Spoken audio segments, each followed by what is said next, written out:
OK, let's get more on our top story. Manchester United, Michael Bridge is here with us, best dressed in the studio today. OK, now, Carragher is singling out De Ligt on Sunday, but how worrying are United's defensive problems? Well, they've kept clean sheets this season as well, in fairness to them. They've just had damaging defeats, Liverpool and Tottenham, those two 3-0 defeats. But that the goalkeeper and the back four, apart from Dalla, have been signed by Erik Ten Hag. So that, it is on him, in fairness, in terms of the defence and the goals conceded. But let's have a look at the goals conceded under Erik Ten Hag. 123 games, and in 23 games where he's conceded 3 or more goals, more worrying one as well is they've 10 defeats, losing by 3 or more goals. And as I mentioned the other week, really damaging one at home to Liverpool 3-0, their biggest rivals. And then Sunday, expected it to be a tight game against a Tottenham side who do let you attack as well and concede plenty of goals themselves. It was, in the end, a very, very damaging afternoon for Ten Hag. Not just goals conceded in the league, they faced 20 shots or more, 16 times in 44 games, more than any other team, that's including relegated sides. So it's been a difficult few weeks. Of course, it wasn't looking so bad when they were winning against Southampton. They had that cup win against Barnsley, but then there was the 20 game, and you're hearing Christian Eriksen saying the team wanted it more. I think that was the most damaging one for me. So, yeah, could be a very tough week, and they've got that Porto game and then Aston Villa. Yeah, OK, problems at the back, but what about in front of goal? Yeah, this graphic here is how many goals they've scored and how many they should have scored. The good old XG and Manchester United there. I mean, it doesn't make good reading at all for Manchester United. They're creating chances, they're just not putting them away. It's becoming a real worry for Manchester United. Another worry as well here, if you can see it as well, the Manchester United attacking graphic, the Premier League ranking this season. Have a look at this. So they're 5th. They've scored, 5 goals, 17th. They're in 17th for goals scored. Of course, Marcus Rashford's in and out of the side. Joshua Zirkzee, he's still young. Rasmus Højlund's been injured. We know Bruno Fernandes has had the best of starts, and now he faces a suspension. The XG differential, as we just mentioned there, bottom in the XG differential. Big chances missed, 2nd bottom. Shots, 10th. Shots on target joint, 7th. Forward passes, 4th. They're creating chances. They're just... To Gary Neville, look, he's clearly and is very heavily emotionally invested in what happens at Manchester United. Is it getting more and more difficult, do you think, to defend Ten Hag's position, Jamie? Yeah, I'd have to say so. I've been doing this job a long time, and I've watched a lot of performances when managers subsequently lose their jobs. And that's the sort of performance, I'm seeing performances at the moment that are the sort of performances that gets managers sacked too often. And I feel I do feel slightly sorry for the manager. I said before, I do feel like he's out of his depth. He looks a little bit lost. And for that reason, what I mean by that is, at the start of the year, when your club are actively looking for another manager to come in and take your place, I think you are in a massively untenable position. You are naked in that dressing room as soon as you get that contract again, because the players know that you're not really the man. And I think if the Glazers would have done that, I think they'd have got absolutely hammered. But because we think of Ineos as being really good operators, super smart, that felt like a decision that wasn't a football decision. You cannot keep the manager after looking for other managers. It just beggars belief for me. You've made his position so difficult. And when I see the team right now, they're playing like that. They're playing like they're lost. I don't see anyone really taking the game by the scruff of the neck.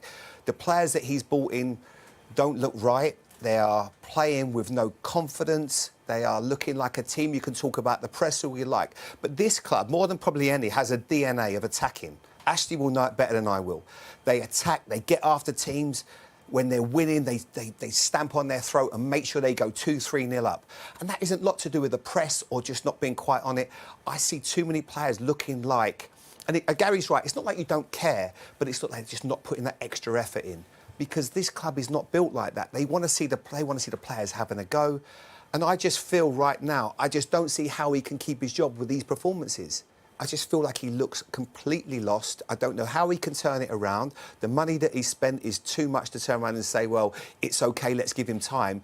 I think he's already had enough time. And I know they won 2 trophies last year with a lot of luck, and I will give it. And against United, against Manchester City, they were fantastic in the FA Cup. But I just don't see how he's the man to take it forward. The only problem is I don't know who is. It's such a difficult job right now. And there have been performances, like you say, particularly the one against Manchester City in the cup final, where you can see what this group of players are capable of. Do you think it makes life more difficult for them, the fact that there has been uncertainty around the manager, the fact that maybe there is a feeling from the owners that he might not be the best person for the job, but he's the best person for right now, that this feels from the outside like it's a temporary solution? I think you say the right man for right now, but like Jamie's just said there, they were looking for a new manager in the summer. After he won the FA Cup final, they were looking for a new manager. So were they really confident in what he was bringing to go into next season, to go into this season, to then give him more money to go into the transfer window? Like you say, Erik ten Hag's got no excuses anymore. He's gone into the market and he's brought the players in that he wanted, and it's just not good enough. And I think you look like you say about what the fans expect here and what is expected of the club. You want to be on the front foot. You want to be attacking. You want to get the fans on side. You want to work hard. There's none of that out there, and that was just shown today that the players just look lost. And you know, we had a DNA of Manchester United where you're on the front foot. You go on press teams and like. You squeeze teams by the jugular and you get the ball back, and you get corners, you get throw-ins. There was just none of it. It was like they went out today and they were just happy for Tottenham to have the ball. And over the years that's not been the Manchester United way. And what's the change? What is going to be the change? And I do think the players, like Jamie said then as well, there needs to be a crisis meeting.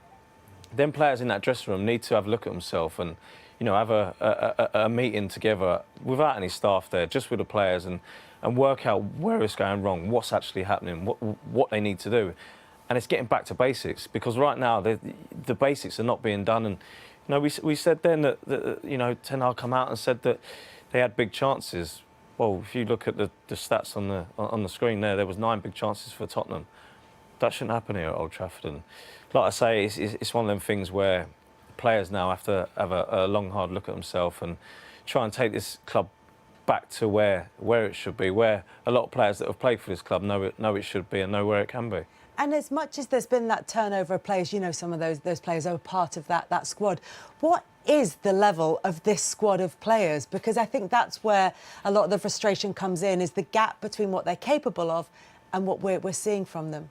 That's what it is. I think there's too much individuality out there. You're not really seeing a team, and you're not seeing that togetherness. And like you say, Christian Eriksen said this week that the FC20 wanted it more.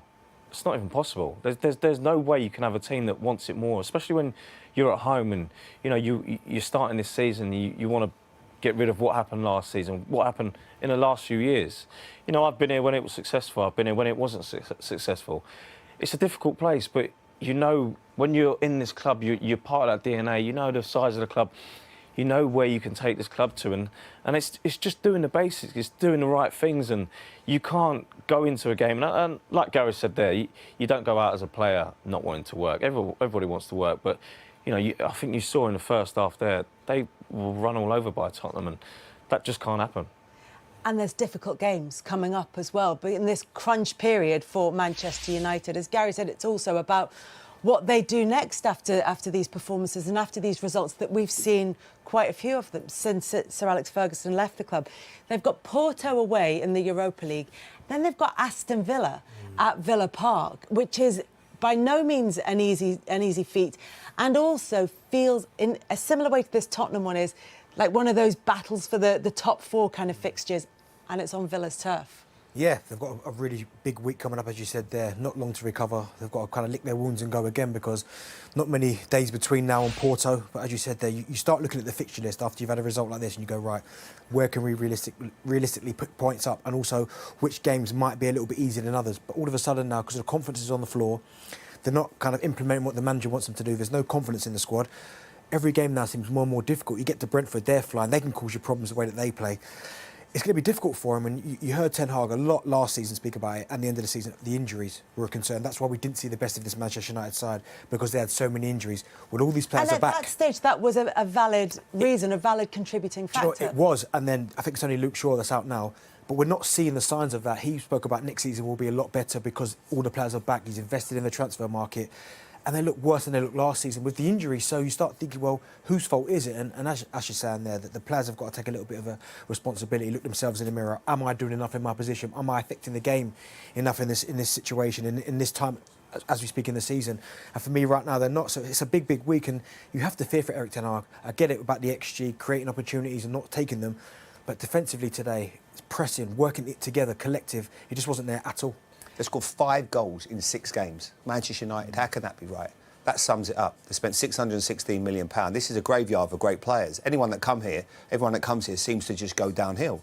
You think the chances they should be creating, you should be licking your lips thinking if you're going to sign here and you've got Garnacho and Rashford and players like that, if you're a centre forward, getting so many opportunities, but it's not happening. Everyone, for whatever reason, is so devoid of any confidence and belief. But for Man United to only have that many goals in 6 games is just like you couldn't make that up, in your era, for sure, Ashley. Yeah, of course. And I think it just showed today where you've got the 2 wingers going 1v1, and instead of going to attack the space in behind, they'd rather turn back and play the safe pass. That's when you know you've got a winger that's got no confidence. And as a winger previous as well, when you're here, when you see a 1v1, that's when your eyes light up. That's your time to shine. And when players are not doing that and turning it down and wanting to go backwards, it's not the way to be doing it. So it's one of the things that, like I said, that they're going to have a meeting between themselves and work out what's going wrong.